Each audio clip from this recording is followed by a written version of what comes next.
지난주부터 보았던 에베소서 2장 4절부터 10절은 하나님의 구원을 함축적이고 강렬하게 설명하는 구절로 유명합니다. 그런데 이 짧은 구절 안에 은혜라는 단어가 3번 반복해서 등장해요. 간접적인 표현까지 하면 5번까지 은혜라는 의미가 짧은 구절 안에 반복해서 나오고 있죠. 5절에는 허물로 죽은 우리를 그리스도와 함께 살린 것이 은혜라고 했습니다. 7절에는 그 은혜가 얼마나 놀라운 은혜인지 그냥 은혜라 부르지 않고 지극히 풍성한 은혜라고 강조했죠. 그것도 모자라 8절에 오면 다시 구원 얻는 믿음 자체가 우리에게서 난 것이 아니고 행위에서 난 것도 아니고 오직 하나님의 선물이요 은혜라고 재차 반복해서 강조하고 있습니다.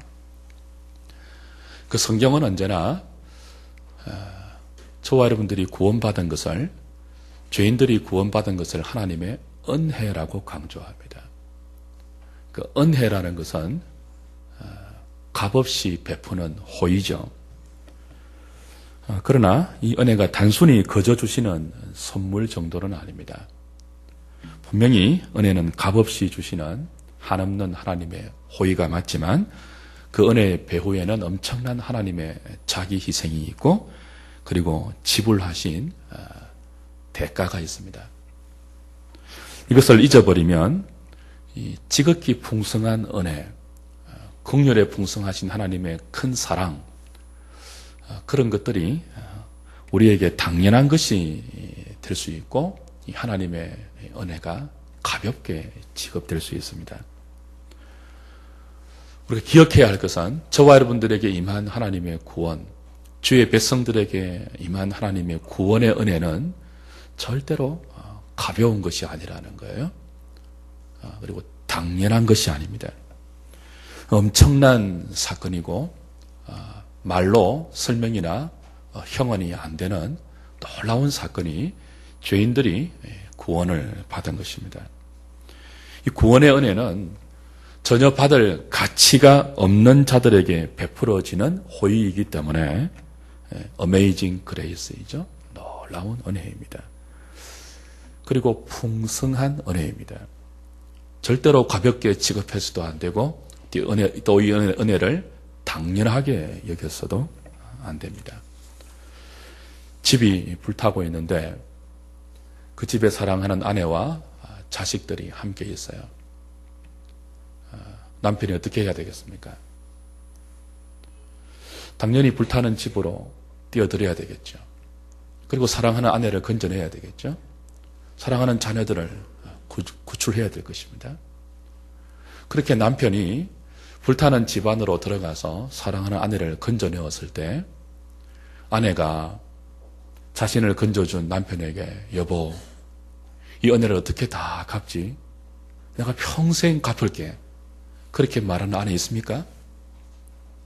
물론 우리 인생들에게는 남편이 불타는 집 속에 아내를 구하는 것도 쉬운 일이 아니에요. 분명히 감사한 일이고 분명히 선한 일이에요. 그러나 어떤 면에서는 그건요, 당연한 것입니다. 만약에 남편이 불타는 집 속에 아내가 그대로 있는데 건지지 못했어요.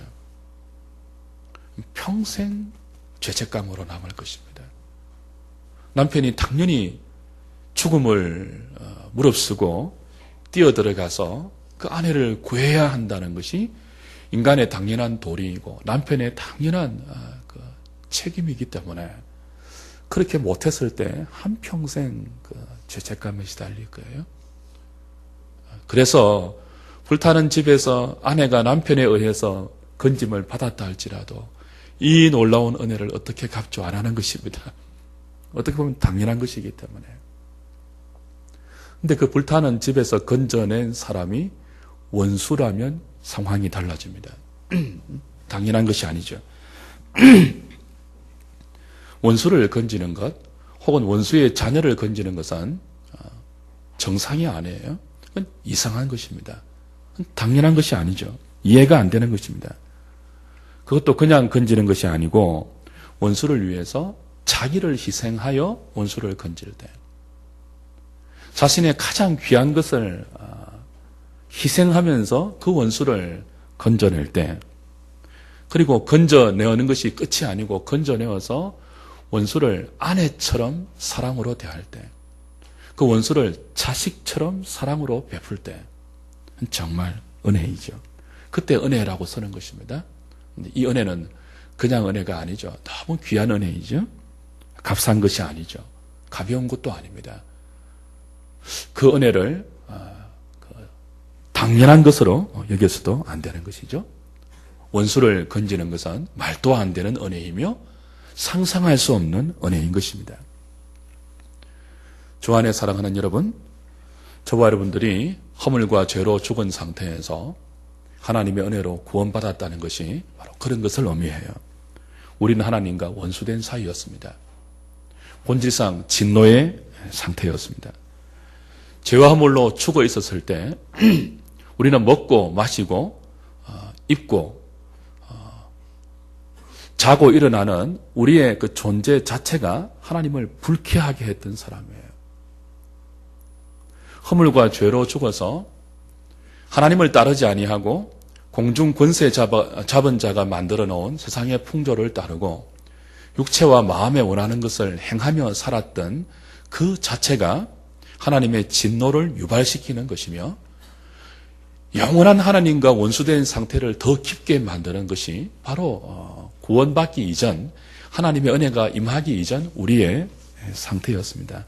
우리는 하는 짓마다 하나님을 따르지 않았어요. 그걸 모르고 했든 알고 했든 허물과 죄로 죽어 있었을 때 인간은 하는 짓마다 하나님을 배반하고 하나님을 무시하고 하나님을 짓밟으며 살았던 인생이었습니다. 하나님의 원수들이었습니다. 저와 여러분들은. 그런데 이 원수된 우리를 하나님이 가장 귀한 독생자를 희생시키고 죄와 허물에서 건져주셨어요. 건지는 것으로 끝나는 것이 아니고 그리스도와 함께 살리셔서 그리스도와 함께 하늘에 앉히신 우주의 황태자이신 당신의 독생자와 동등한 양자의 권리를 주셔서 자녀로 대우하시고 자녀로 사랑하는 엄청난 은혜를 베푸셨습니다. 지금도 베풀고 있습니다. 이것이 우리에게 임한 구원의 은총이에요. 이 구원의 은혜를 알게 될 때 나타나는 현상이 하나 있죠. 그게 뭡니까? 끝없이 감사하는 것입니다. 그리고 감사하는 것만큼 자랑이 사라지는 거예요. 구원의 은혜를 알게 될 때 어떤 현상이 나타난다고요? 범사에 감사하는 감사의 정상이 나타나고요. 또 한편으로는요. 감사하는 만큼 무엇이 사라진다고요? 자랑이 사라져요. 자랑이. 부패한 인간의 속성 중에 가장 큰 특징이 하나 있는데 우선 하나는 남을 욕하는 것입니다. 사람들은 모이면 남을 욕합니다. 두 사람이 모이면 뭐라고 했죠? 공동의 적이 생긴 거예요. 또한 다른 특징이 뭐예요? 끝없이 자기를 자랑하는 것입니다. 두 사람 이상이 모여서 교제하고 이야기를 하고 막 그렇게 할 때 결국 끝까지 마지막까지 하는 것이 뭐예요? 자기 자랑입니다. 여러분 가만히 한번 생각을 해보세요. 사람들이 모여서 마지막까지 뭐 하는지 한번 되새겨 보십시오. 뭐 합니까? 자랑합니다. 무엇을 하든지 결국은 자랑으로 끝이 나는 경우가 거의 대부분이죠. 자식 자랑, 남편 자랑, 옷 자랑. 꼭 말로만 해서 자랑이 아니에요. 눈빛으로도 자랑할 수 있습니다. 제스처로도 자랑할 수 있어요. 거만한 표정으로도 자랑할 수 있어요. 옷 자랑, 집 자랑, 차 자랑, 돈 자랑, 외모 자랑, 배운 것 자랑, 학위 자랑, 열거하자면 끝이 없어요. 사람들은 어떻게 하든지 더 많은 자랑거리를 확보하기 위해서 고군분투합니다. 인생은 자랑거리를 위해서 산다고 해도 과언이 아닐 정도입니다. 근데 그렇게 자기가 자기를 자랑할 때 말하는 자기는 잘 모르죠. 자기가 듣는 자랑을, 다른 사람의 자랑을 듣는 입장이 되어보면 기분이 어떻든가요? 여러분, 다른 사람이 직접적으로 혹은 간접적으로 때로는 적나라하게, 때로는 고차원적으로 자기를 자랑할 때 듣는 여러분 마음에 감사가 우러나오던가요? 치사하고 안이 꼽지 않았던가요? 감사가 나오지 않죠. 남들이 자랑하는 것을 듣는 죄인들의 반응은요, 경쟁심입니다. 시기심이죠. 그리고 자신을 향한 좌절과 열등감이 난무하는 시간입니다. 그래서 자랑은 선한 것이 아닙니다. 성경은 자랑을 무익한 것이라고 했고요. 야고보 사도는 허탄한 것이라고 했습니다.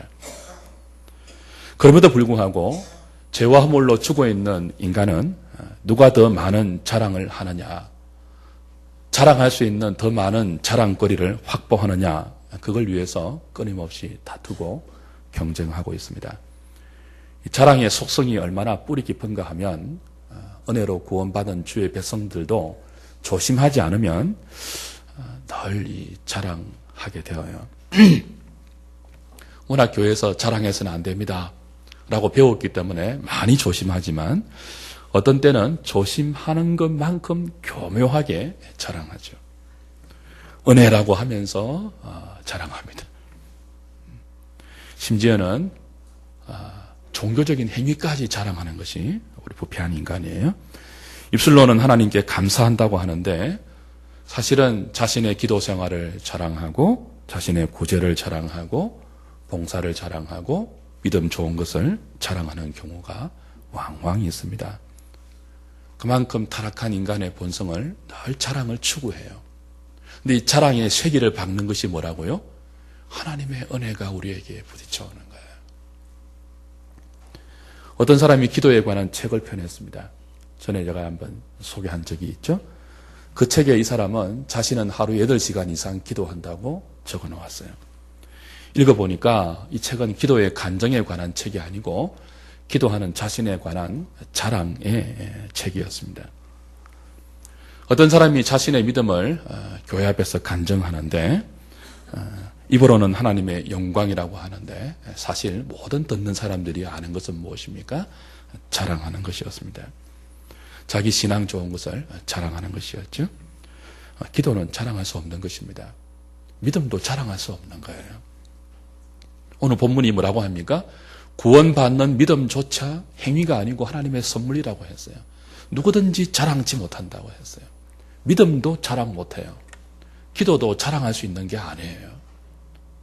기타 그 외에 우리에게 주어진 모든 것들을 자랑할 수 있는 것이 아닙니다. 하나님의 것이니까요. 은혜로 허락된 것이니까요. 본질을 바로 알면, 사실을 바로 알면 우리가 자랑하고 싶은 많은 것들은 절대로 자랑할 수 없는 부끄러운 것임을 우리는 알게 됩니다. 성경에서 믿음이 가장 좋은 경우를 이렇게 표현하고 있죠. 산을 옮기는 믿음이다 그랬어요. 믿음으로 산을 옮긴다 그렇게 표현했죠. 산을 옮긴다는 것은 불가능을 가능으로 바꾼다는 그런 의미의 관용어입니다. 그 믿음으로 불가능을 가능케 한다는 그런 뜻이죠. 우리가 겉으로 볼 때 어떤 사람이 믿음이 대단해서 믿음으로 산을 옮겼을 때 와 대단하다. 얼마나 엄청난 믿음이면 믿음으로 산을 옮길까 라고 생각하고 그 사람을 새롭게 볼 수 있죠.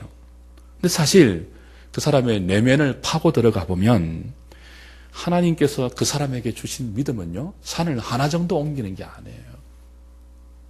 100개, 200개, 1000개를 옮길 수 있는 믿음을 늘 주셨어요. 근데 그 사람 내면에는 뭐예요? 99개는 말씀에 불순종하고 하나님의 그 주시는 믿음의 은혜를 외면하고 그래서 산을 못 옮긴 것이 99개예요. 따지고 들어가 보면 겨우 뭐 하나 옮겼다고요? 하나 믿음으로 옮겼어요. 그 하나 옮긴 것도 하나님이 간섭하고 등을 떠밀고 역사하셔서 겨우겨우 순종해서 하나 옮긴 거예요. 사실 따지고 보면 부끄러운 그죠? 어떤 유명한 설교자가 제가 청년 시절에 부흥회를 가서 들었는데 자기는 기도할 때 소나무 뿌리를 몇 뿌리 뽑았대요. 그러면서 소나무 뿌리를 뽑지 않는 사람은 기도한다고 말하지 마라 그렇게 했습니다.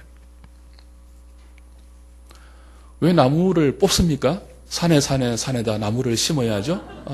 메아리가 살게 시리. 산에다 나무를 심자. 하나님께서 그 사람의 기도를 응답하신 것은 8시간 기도해서 응답하신 것이 아니죠. 그 사람이 소나무를 뽑는 간절함이 있고 열심히 있어서 기도를 응답한 게 아니에요. 사실을 따지고 보면 뭐예요? 8시간을 기도하고 소나무 뿌리를 뽑는 그 간절함과 열망을 동원해서 하나님께 아뢰었던 그 기도의 사실을 하나님 편에서 따지고 본다면요. 정말 유치찬란한 수준의 기도가 거의 대부분입니다. 마치 어린아이가 엄마에게 자기가 원하는 것을 보채며 요구할 때 옹알거리며 하듯이. 그 옹알옹알 하는 게 뭔 소리인지 알아나 듣습니까? 근데 어머니는 알잖아요. 엄마의 사랑으로, 엄마의 자비로 그 말도 안 되는 자기 요구를 하는 아이에게 애정으로 주는 거지. 우리가 기도해서 응답받는 거 8시간, 남들과 다르게 8시간 간절히 기도해서 거기에 감탄해서 하나님이 주신 게 아닙니다. 소나무 뿌리를 뽑는 열정이 있어서 응답받은 게 아니에요. 사실 들어가 보면 뭐라고요? 소나무 뿌리를 뽑는 그 열정을 가지고 기도하는 내용을 살펴보면요. 하나님 편에서는 정말 기가 찬 기도가 너무 많아요. 그럼에도 불구하고 그 기도에 응답하시는 것은 끝없는 하나님의 자비입니다. 하나님의 은혜예요. 기도하는 그 사람이 소나무 뿌리를 뽑았기 때문이 아니에요. 8시간을 기도했기 때문이 아니에요. 그 사실을 알면 소나무 뿌리를 얼마 뽑았다 자랑하지 못하는 거죠. 나는 8시간 기도한다라고 책을 펴내지 못하는 거죠. 부끄러워서. 어떤 유명한 설교자가 성도들이 이렇게 자신의 종교적인 행위를 자랑하는 것은 창기의 자랑이라고 표현했습니다. 저는 그게 너무 정확한 표현이라고 봐요. 창기의 자랑. 제가 서울에서 교육전도사로 사역할 때 이제 사당동에서 교회가 있는 하월곡동까지 지하철 4호선을 타고 내립니다. 그럼 이제 바로 교회로 가는 차가 없어서 늘 걸어 다녔어요. 한 20분을 걸어 다니는데 그 중에 한 10분, 한 5분 정도의 거리가 소위 말하는 이쪽으로는 술집이고 이쪽으로는 방석집이라고 하는 그런 집이에요.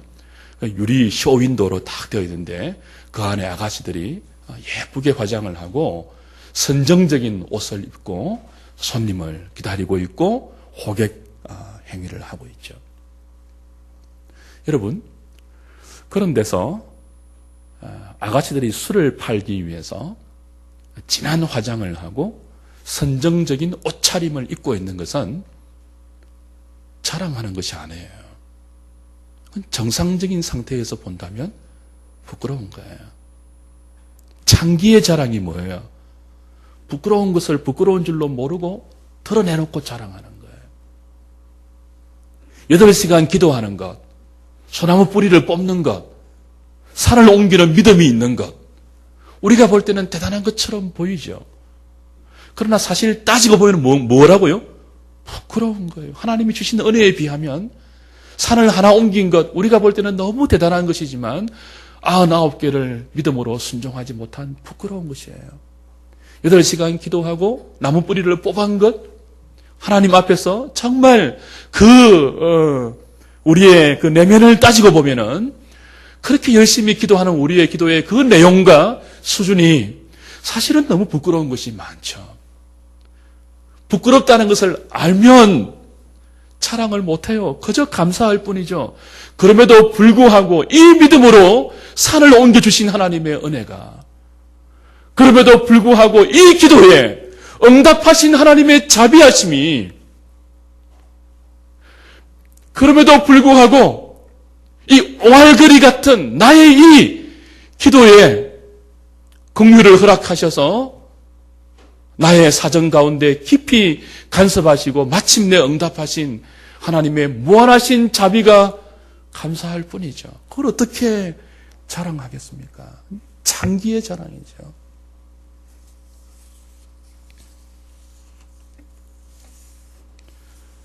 모태신앙을 어떤 분은 자랑해요.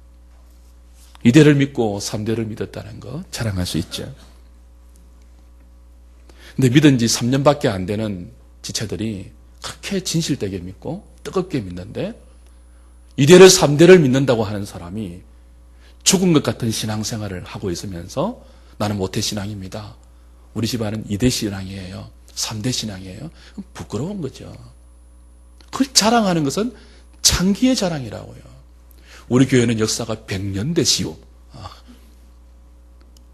개척된 지 1년밖에 안 되는 교회도 그렇게 뜨겁게 하나님을 향한 믿음의 비상을 하려고 하는데 몸부림치는데 순교자를 배출했다는 100년에 넘는 역사를 가진 교회가 죽은 것 같은 기도를 하고 죽어 있는 예배를 드리면서 역사를 자랑하는 것은 장기의 자랑이죠. 부끄러운 거예요.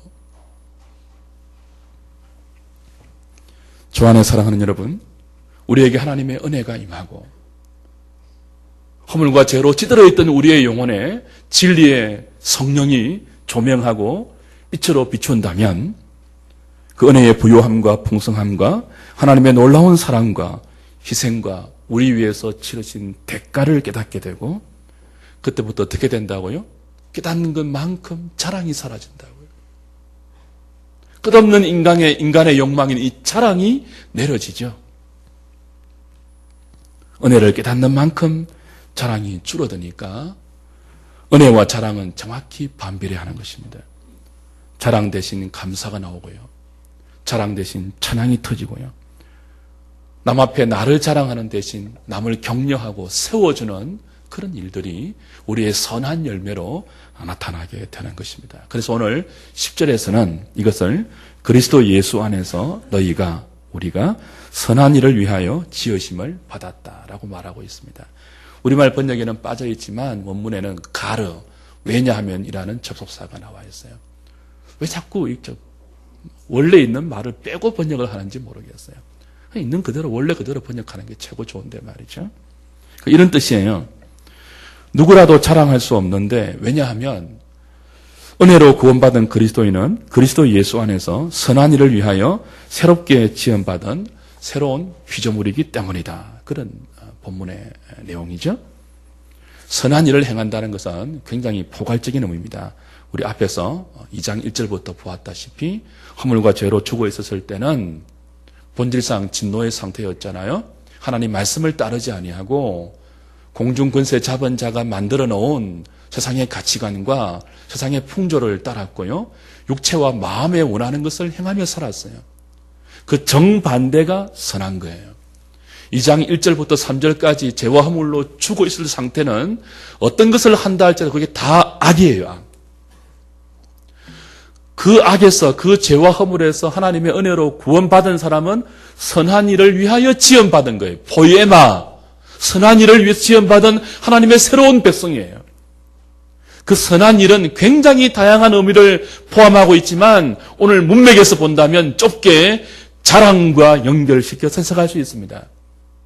그리스도 예수 안에서 하나님의 은혜로 구원받은 주의 백성들의 선한 일을 위한 첫 번째 발걸음이 뭐예요? 자랑을 거치는 거예요. 자랑을 거치는 거. 자랑 대신 감사를 회복하는 거예요. 내가 자랑함으로 남의 마음을 격발시키는, 그래서 남들을 시기와 경쟁의 삶으로 유발시키는 그런 것을 스탑하는 거예요. 그리고 끝없이 다른 사람을 격려하고 칭찬하는 거죠.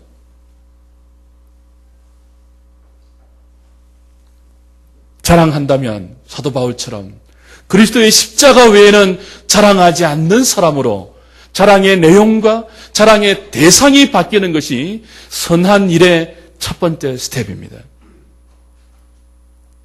5절부터 7절까지 이미 본 것처럼 그리스도가 3번이나 반복되고 있지 않습니까? 우리가 구원받은 것은 그리스도 때문이에요. 우리가 허물과 죄에서 살림을 받은 것은 그리스도가 우리 대신 죽었기 때문이에요. 우리가 죽음에서 일으킴을 받은 것은 그리스도가 우리 위해서 살아나셨기 때문이에요. 일어나셨기 때문이에요. 하나님의 원수된 우리가 그리스도와 더불어서 하나님의 보좌 우편에 함께 앉은 자가 된 것은 그리스도 때문이에요. 모두가 그리스도 때문이에요. 자랑하려면 그리스도의 십자가를 자랑하는 것 외에는 우리는 다른 자랑거리가 다시는 우리의 입술과 우리의 마음에 생겨서는 안 되는 사람이죠. 그럼에도 불구하고 우리의 타락한 본성과 공중 권세 잡은 사탄은 끝없이 주의 백성들이 자랑하는 삶을 살도록 만들어서 감사가 아니고요. 다른 사람들로 하여금 혹은 다른 사람들과 더불어 우리에게 주은 이 놀라운 새로운 생명을 자랑하는 것을 더 많이 확보하도록 낭비하게 만들 것입니다. 선하게 살지 못하도록 만들 거예요. 하나님과 이웃을 위해서 자기 인생을 희생하는 것이 아니고 하나님과 이웃도 자기 자랑을 위해서 동원하는 악한 삶으로 만들려고 부추기는 모든 불순종의 아들들의 역사하는 영들의 대적과 유혹을 뿌리치고 하나님의 은혜가 우리를 이끄는 진리의 말씀 안에서 오늘도 자랑의 못을 받고 자랑하고 싶은 우리의 정을 십자가와 더불어 못 받고 자랑을 거치는 사람으로 나아갈 수 있기를 축복합니다. 기도하겠습니다.